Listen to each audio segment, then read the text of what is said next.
Join us, it's the Empower Talk, Empower Show. The Empower Talk, the Empower Show.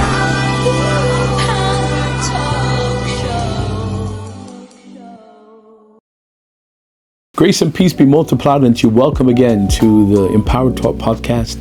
My name is PJ Edmond. I'm always honored and blessed to be with you as we talk about some essential things I believe to uplift and to encourage and to inspire us to be the best people that we can be. We've been talking about this for a number of weeks now, finding flow in empty places. And if you have not purchased this, please, it will be well worth being part of your library to purchase this particular writing that the Lord blessed me to write, and I've so enjoyed writing it, Finding Flow in Empty Places. I'm still in chapter 1, and we're going to be talking just for a few moments about this issue about busy.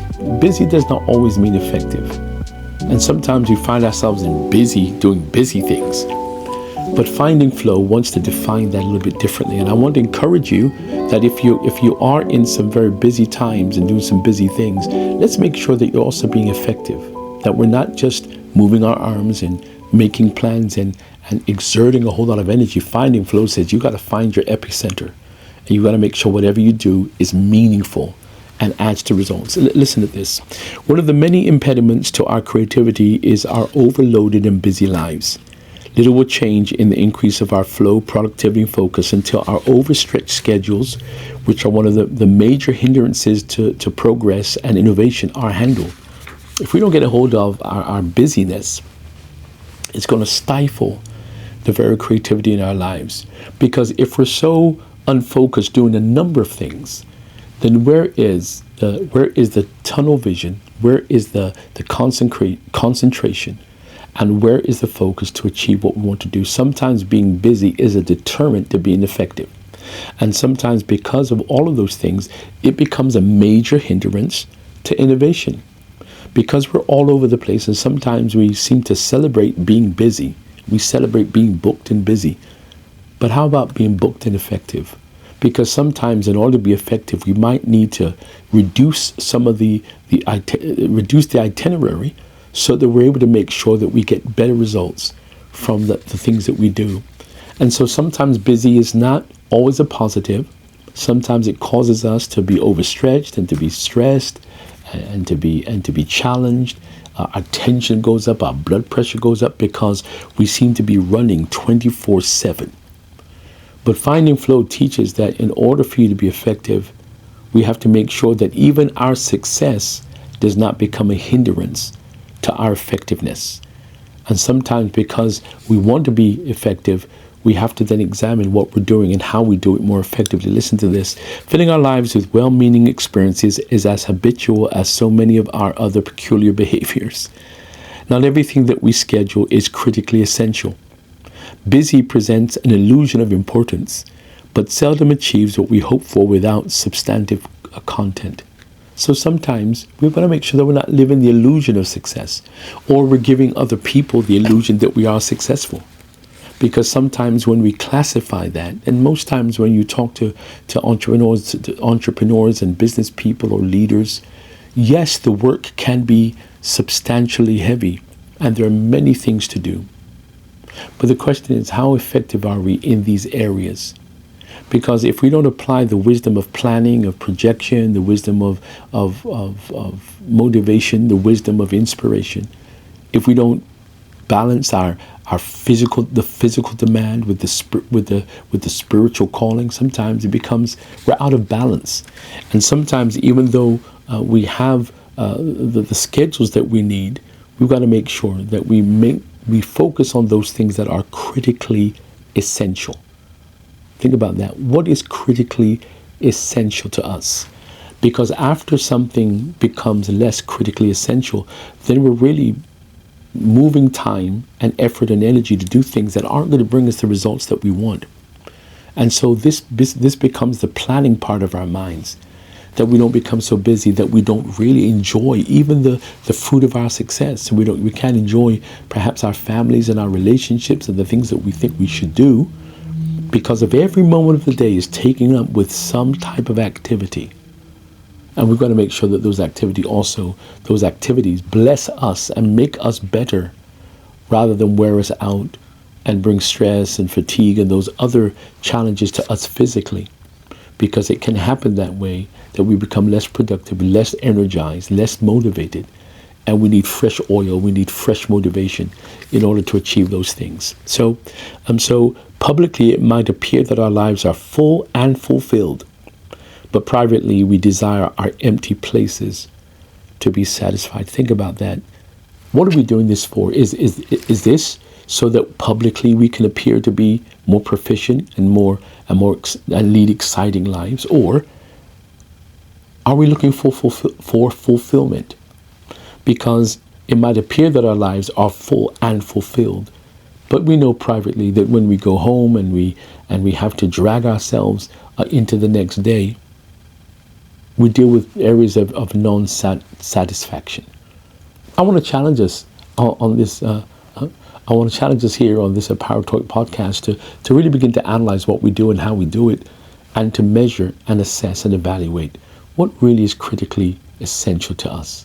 Because it's one thing to have a public persona, but we all know that there is a sacrifice that happens in the back office that many people don't see. And oftentimes you look at people who are successful, often wishing that maybe you had that level of success, and have no idea the amount of sacrifice and time, weariness and fatigue, frustration, tension, stress that goes into achieving those levels of understanding. So all of our activity must result in action, and action must produce intentional results. Our activities must result in action, not just a thought, but action. But if we do act, let's get into producing intentional results. What is your plan? And what did you plan to come out of that? You see, sometimes we plan things and we decide and commit to things. Lately, we have to have the wisdom to not commit to things that we know we can't do, or things that we can't say.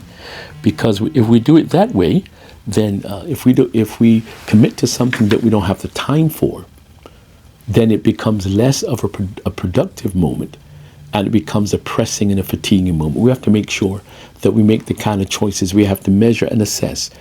How effective is this going to be useful? What is it useful for? And whose needs are being met? Are they our needs or other people's needs? Because if you're going to find flow, you cannot be harassed every moment by a phone call or by invitation or by work.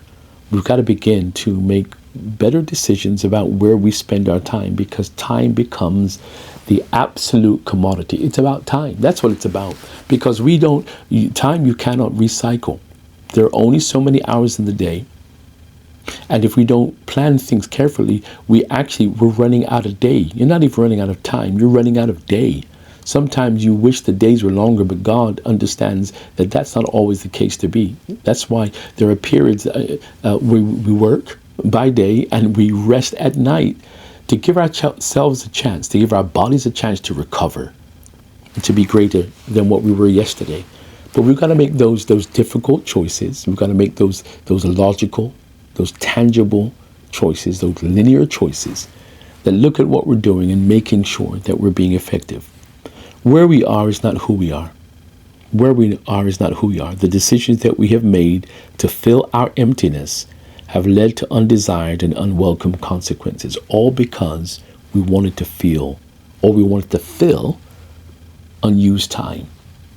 Where are the periods of just resting the soul, resting the mind, resting the body, resting our experience? If every moment we're just used to filling things and moving things in a different direction, then where's the time to recover? Where is the time to really begin to think through and evaluate and make those effective decisions that are necessary for us to make?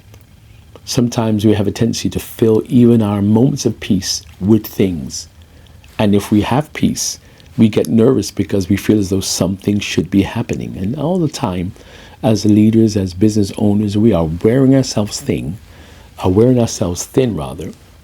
because we want to present the image that something is always going on. It should be a delight to say, you know what, there's nothing happening tonight. I don't have to travel across the country. I don't have to be involved in this meeting. I don't have to jump on a virtual meeting. This is time that I'm going to set aside for myself, for my family, for the ones that I love, I'm in relationship with. Because if we pack every moment with every momentary thing, then we're not even sure if we are even hitting the targets that we're supposed to hit. And so I want to challenge you. Right? Finding flow in empty places says, when you find a place that's peaceful, don't fill it with something. Refuse it. Decide against it.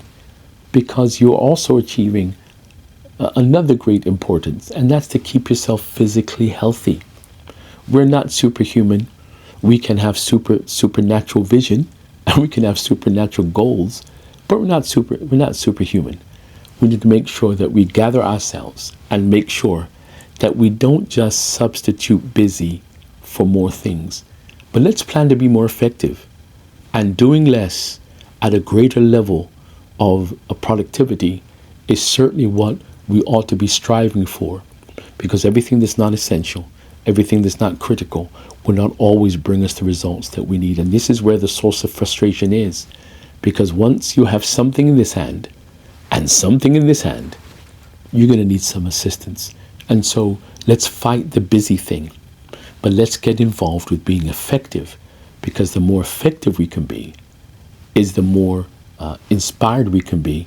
And we're not only being inspirational to ourselves, we have the energy, the charisma, the energia to even be supportive and inspirational to others. So thank you for joining me on this episode of the EmpowerTalk podcast. I'm always grateful to be here. Let's get less busy, and let's get more productive, and let's get more effective. Join me next time